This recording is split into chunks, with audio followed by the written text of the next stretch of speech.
ጁን አግኝቶ መከራውን እያየ ይገኛል። ደመቀና ንጉስ አንቀው በመያዝ እያፋጠጡትና ሊዱን የት ነው የጣልካት በማለት በነደመቀ እጅ ወድቆ እየተሰቃየ ይገኛል። ሰላም ጤና ይስጥልን ውድ የቻናሌ ቤተሰቦች እንደምናላችሁ በያላችሁበት በዓለም ዳርቻ ሰላማችሁ ይብዛ እያልኩ ሰራተኛዋ አደይ ክፍል 51ን የምናይ ይሆናል። አደይ ናኦል ወደዚህ ስራ የገባበትን ታሪክ ከሰማች በኋላ ይህንን ማድረግ ብሌንንም ሆነ እናትህን አያስደስታትም፣ ልታቆም ይገባል እያለች እየመከረችው ሳለ እሱ ግን የእጁ ስልኩ ላይ የሆነ መልእክት አይቷል። ብሌን ሞታለች በማለትም እየተጨናነቀና እያለቀሰ ነበረ። ታዲያ ወዲያውኑም በር ይንኳኳል። ማን ያንኳኳው? በቃ ድምጽ ሳታሰሙ ዝም ብላችሁ ተቀመጡ በማለት ማስጠንቀቂያ ይሰጣቸዋል። የሊዱና የአደይ ተያይዞ መጥፋት ቤተሰቡን ጭንቅ ውስጥ ከቶታል። ምንም የማደርገው አማራጭ የለም ወጥቼ ከመፈለግ ውጭ እያለች ነው ለምለም። ኤላ ግን አንቺ ራስሽን ጠብቂ እያለ ማስጠንቀቂያ ቢሰጣትም ለምለም ግን እዚህ ተቀምጬ የማደርገው ነገር የለም መፈለግ አለብኝ በማለት ቤቱን ለቃ ትወጣለች። ኤላም ወዲያውኑ ተከታትሏት ይወጣል። ንቀት የተሞላችው ቤዛም ለሰራተኛ ብለህ ራስን እየጎዳህና እየተጨናነክን ያለኸው በማለት ባርኮትን እየነገረችው ነበር። ባርኮትም አደይ ማለት ለእኔ ሰራተኛ ብቻ ሳይሆን ታናሽ እህቴ ናት በማለትም ይመልስለታል። ደግሞ የሊዲያን ጉዳይ ሳንጨርስ አሁን አደይ መጨመሯ ውጥረት ውስጥ እንደከተተውና ስራውንም እየጎዳ እንደሆነ ይነግራታል።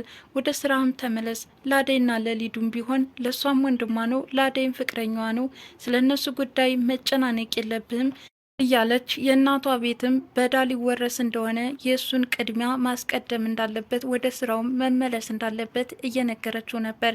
ባርኮቴም ብርሽን ስላቆየውብሽ በጣም ይቅርታ፣ የማይመለሰው የሰው ህይወት ይቀድማል በማለት እየመለሰላት ነበረ።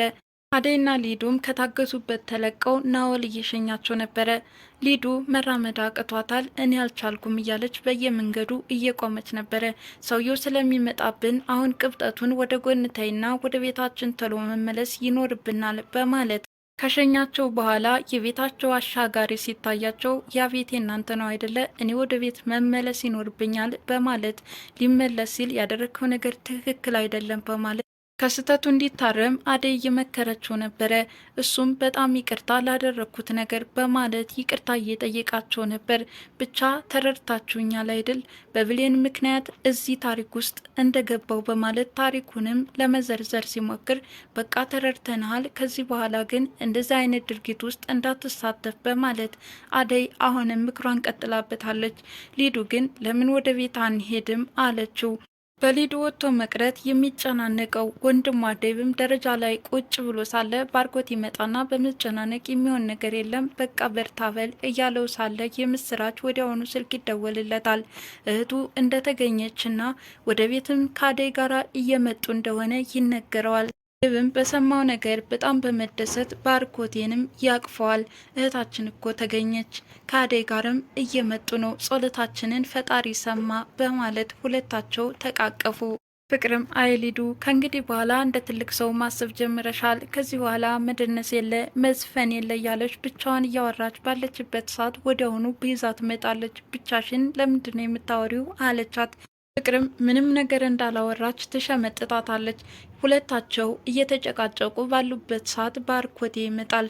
ባርኮትም የአደይና የሊዱን መገኘት ለእነሱ ይነግራቸዋል። እንዴት ተገኙ አለች ፍቅርም። እዛ በበኩሏ ናኦል ታሰረ እንዴ አለችው። ብቻ ስለ ናኦልም ይሁን ስለ ሌላው ነገር የማውቀው ነገር የለም፣ ቤቱ ተዝረክርኳል፣ አስተካክሉትና ቡና ቀራርባችሁ ጠብቁ በማለት ፍቅርን ያዛታል። እሷ ልትመጣ ከሆነ የአደይን ስራ ለምን እሰራለሁ በማለት ወንድሟ ለባርኮቴ ትመልስለታለች። ባርኮቴም ችግር የለውም ቤዛ ታግዝሻለች በማለት ቤዛንም ያዛታል። ቤዛ እሺ ካለችው በኋላ እሱ ሲወጣ ግን የሰራተኛ ስራ ጭራሽ ሊያሰራኝ ነው በማለት ትጮኻለች። ፍቅር አስመሳይነሽ፣ እሱ እያለ ደህና ሰው መስለሽ አሁን ለምን ትናገሪያለሽ? በወንድሜ ቀልድ አላውቅም አለቻት። በዚህ የተናደደችው ቤዛ የፍቅርን ክፍል ለቃ ለመውጣት ተገደደች። አደይና ሊዲያ ወደ ቤት እየመጡ ነው ከተባለ በኋላ እስከሚያያቸው ድረስ በጣም ቸኩሏል። ወዲያውኑም አደይና ሊዲያ ተከታትለው ወደ ቤት ይገባሉ። እህቱ ስለጠፋችበትም በጣም ተጨናንቆ እንደሰነበተ ለሊዲያ ይነግራታል። ታዲያ ሲረጋጋ ወዲያውኑ ናኦልን ይመለከተዋል። ሎም ጉሮሮውን በማነቅ ምን ልታደርግ መጣህ? ደህና ስራ እንደሰራ ሁሉ በማለት እያስጨነቀው ቢሆንም ሊዲያና አደይ ግን ተወው ምንም እንዳታደርገው በማለት ዴቭን ከተነሳበት እንዲቀመጥ ያደርጉታል። ባርኮቴ ተተክቶ በማስጨነቅ ላይ ነው። ባክህ ምንም ነገር አታድርጉት፣ ናኦል ምንም አይነት ተንኮልም ሆነ ወንጀል የለበትም አለች አደይ። ባርኮቴም በነገሩ ግራ ስለተጋባ ምን ማለት ነው? ምን እያወራችሁ ነው? በማለት እነሱን በማፋጠጥ ላይ ነው። ቤዛም ስለ ናኦል እኮ ነው እያወራን ያለ ነው ወይስ እሱ ገድላቸዋለሁ የሚል ማስፈራሪያና ዛቻ አድርሶባቸዋል ወይ በማለት ጥያቄዋን አስከትላለች። ናኦል ምንም አይነት ወንጀል እንደሌለበትና ሊዲያም ራሷ ከሱ ቤት እንደሄደች ትናገራለች። ጌታ ያልተዋጠለት ዴቭም ምንም ንግግራችሁ እየጣመኝ አይደለም፣ ምን ለማለት እንደፈለጋችሁ አልገባኝም በማለት በማፋጠጥ ላይ ነው። በቃ የተፈጠረው ይሄ ነው፣ ደክሞኛል፣ ልተኛበት አለች ሊዱ። አደይ ከፈለግሽ አስረጁ። አዎ የተፈጠረው ይሄ ነው፣ ከቤት ወጥታ ነበረ ከናኦል ጋር የተገናኙት በማለት አደይም ሁኔታውን ለማሳመን እየሞከረች ነበር። ፍቅር በበኩሏ ይህን የጅል ጨዋታችሁን ወደ ጎን ተውና እውነታውን አውጡ እያለች እሷም በበኩሏ ክርክሯን ቀጥላለች። ባርኮቴም ሊዲያን እገድልሻለሁ የሚል የስልክ ቅጅ በፖሊስ ጣቢያ በኩል እንደደረሰው ይናገራል። ልም ይኸው በህይወት አለች ሊዲያ፣ የሰማችሁት ነገር ውሸት ነው ማለት ነው እያለ ለማደባበስ እየሞከረ ነበር። አደይም ፍቅርን ልታደርግ የነበረውን ሰምቻለሁ ሁሉንም በማለት በማስጠንቀቅ ላይ ናት። ይህኔ ኮስተር ብላ የተናገረችው ባርኮቴንም አስደንግጦታል። ታዲያ ፖሊስ ከማምጣታቸው በፊት ቤቱን ለቆላቸው እንዲወጣ ዴቭ በማስጠንቀቅ ላይ ቢሆንም አደይና ሊዲያ ግን ከቤት እንዲቆይ እየጠየቁ ነበር ፍቃድ። ሐዘን ላይ ነው። እባክህን ለትንሽ ጊዜ ከኛ ጋር ይቆይ በማለት አደይ ትናገራለች። ምን ማለት ነው? ወንጀለኛ ከቤታችን አናስቀምጥም፣ አሁን ቀጥ ብለህ ውጣ በማለት ገፍትረው ከቤት ያስወጡታል።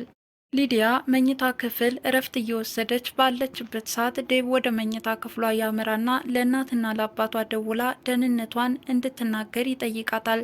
ነገር ግን ታግታ ስለሰነበተችበት ጉዳይ ትንፍሽ እንዳትል ማስጠንቀቂያም ይሰጣታል። ከዚህ ቀጥሎ ባለው ስለ ናኦል ጉዳይ በዝርዝር እንድትነግረውም እየጠየቃት ቢሆንም እሷ ግን በጣም እንደረዳትና እንደውም ቤት ውስጥ ለመድረሷ ምክንያቱ እሱ እንደሆነ ትመልስለታለች። ለምንድነው ጻድቅ ጻድቅ የምትጫወችው? ለማንኛውም የምትናገሪው ነገር እየገባኝ አይደለም። ከዚህ በኋላ እቤት የምትወጭ ከሆነ ያለኔ ፍቃድ በፍጹም በማለት ያስጠነቅቃታል። ፍቅር ከሊዲያ አንዳንድ ነገር ለማጣራት ብትሞክርም ሊዲያ ግን ምንም ልነግርሽ አልችልም፣ ክፍሌን ለቀሽ ውጭ በማለት ክፍሏን ለቃ እንድትወጣ ታደርጋታለች። ዛም ወደ አደይ ኩሽና በመሄድ ስንት ቢከፍላችሁ ነው ስለ ናኦል ምንም ነገር ትንፍሽ አላላችሁት? ሴትነታችሁን ሽጣችሁ ያገኛችሁት ገንዘብስ ስንት ነው? ተናገሪ። እንዴት ለገንዘብ ብላችሁ ክብራችሁን ትሸጣላችሁ? እያለች በመጥፎ ንግግር ላይ ነበረች ቤዛ። ታዲያ በዚህ ንግግሯ የተናደደችው አደይም በጥፊ ትቀላቅላታለች። ወዲያውኑም ባርኮቴ ይከሰታል። አደይ በጥፊ እንደመታቻትም ትነግረዋለች። ለምን አደይ በማለት ለመቆጣት ቢፈልግም አደይ ግን ፍቅረኛህን ስለመታውብህ በጣም ይቅርታ በማለት ተበሳጭታ ወደ መኝታ ክፍል ታመራለች። መኝታ ክፍል ቁጭ ባለችበት ሰዓት ዴቪ መጣና ወደ ቤት ስለተመለሰችለት ለአደይ ምስጋና እያቀረበላት ነበር። አደይም ምንም ያደረግኩላት ነገር የለም፣ ሊዱ ከምልህ በላይ በጣም ጥሩ ልጅና አስተዋይ ናት በማለት ስለ ሊዱ መልካምነት እየነገረችው ሳለ እኔ አላምንም፣ ስለ ሊዲያ እኮ ነው የጠየቅኩሽ፣ እንዴት ሊሆን ይችላል በማለት ስለ ሊዱ ማመን አቅቶታል። ቤዛ አደይን ብትጠይቅም የምትፈልገውን መልስ ስላላገኘች ወደ ሊዲያ አምርታለች። ሊዲያንም ስለተፈጠረው ነገር እየጠየቀቻት ቢሆንም ከሊዲያም ጥሩ ምላሽ አላገኘችም። ቤዛም ለናኦል ብላችሁ ሴትነታችሁን ሸጣችሁ በማለት መጥፎ ነገር ተናግራ ትወጣለች። ፍለጋ የወጡት ለምለምና ኤላም ስልክ ከባርኮቴ ተደውሎ ሊዱና አደይ ወደ ቤት እንደተመለሱ ይነገረዋል። ለለምለምም ይነግራትና ወዲያውኑ ወደ ቤት ይመለሳሉ። ሊዲያም ወደ ፍቅር በማምራት ከጉዳዩ በስተጀርባ የእሷ እጅ እንዳለበት እየወቀሰቻት ቢሆንም ምንም አይነት ነገር የምታውቀው እንደሌለና በሊዲያ ላይ ምንም እንዲደረግባት እንደማትፈልግ ፍቅር ትነግራታለች። ይህንን ያደረገብሽ ናኦል ነው፣ እኔ ምንም የማውቀው ነገር የለም አለቻት። ምንም ብትይ አላምነሽም፣ እንደውም ናኦል ከደረሰበት አንጻር ቢነግርሽ ታዝኝለት ነበር አለቻት። ፍቅርም ያን ሁሉ ካደረገብሽ በኋላ ጭራሽ ለሷ አዛኝ ሆነሽ መጣሽ በማለት በነገር ቀጥላለች። ሊዱም የመጨረሻ ክፉ ሴት ነሽ በማለት ተናግራት ክፍሉን ለቃ ትወጣለች። ባርኮቴ ወደ ስራ ቦታው ሊመለስ ሲል ቤዛ ለእኔ ጊዜ እየሰጠኝ አይደለም፣ ፍቅረኛ እኮ ነኝ፣ ደግሞ እዚህ ቤት መኖር ደብሮኛል። አደይም ሆነ ሊዱ ከማንም ጋር መስማማት አልችልም፣ እኔ በጣም እየደበሬ ነው እያለችው ነው። አደይም ሆነ ሊዱ በጣም መልካም ልጆች ናቸው። ናወልንም አታገኙም። ፍቅር እንደው ትንሽ አስቸጋሪ ናት። ለማንኛውም እመለሳለሁ፣ ስራዬን እየበደልኩት ስለሆነ የግድ መሄድ ይኖርብኛል ይላታል። ቤዛም እኔ በዚህ ከቀጠልኩ ማበዴ ነው፣ ብዙ መቆየት የለብህም በማለት ታስጠነቅቀዋለች። ባርኮቴም ብዙም አታካብድ፣ ከቤተሰብ ጋር ተስማምተሽ ኑሪ በማለት ጥሏት ይወጣል። ናኦል ከነዴቭ ከተመለሰ በኋላ መንገድ ላይ ጥሩ ነገር አላጋጠመውም። ደመቀና ንጉስ ሲከታተሉት ከቆዩ በኋላ አፍነው ወደ ቤት አስገብተውታል። በሌላ በኩል ዴቭ የናኦል ጉዳይ አልተዋጠልኝም እያለ አሁንም ጥያቄውን አስከትሏል።